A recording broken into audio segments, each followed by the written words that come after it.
So, hello, hello, hello. Ito po pala ang kaganapan noong sumanan bago mag-fiesta dito sa Talisay, Batangas. So, ayan, kita niyo naman guys, pinupunasan po namin ang mga dahon ng saging.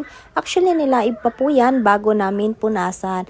At para po maalis po yung mga dumi-dumi na dumikit dyan sa dahon. After po naman yan, punasan ay ginugupit po yung pinakadulo.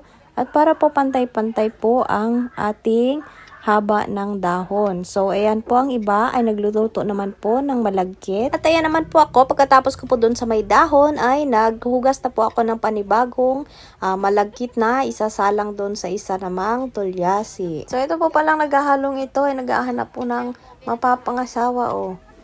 Sino may gusto dyan? Inyo na are.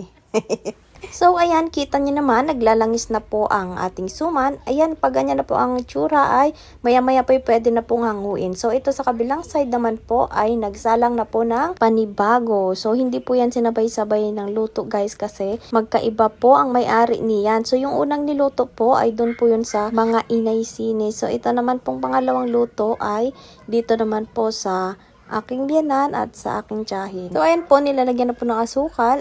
Puti po palang ginamit naming asukal dahil kami po ay mayaman. Charot. Hindi po, yan po talagang ginagamit sa suman.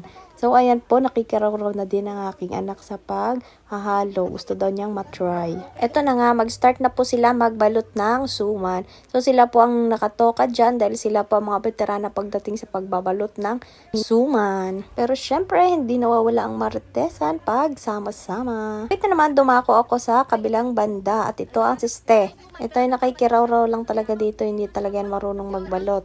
Ito naman, tagatali ng suman. Ito ang veterana talaga magbalot ng suman guys. Ayan. So, yun lamang guys. Please follow and share for more videos. Thank you for watching.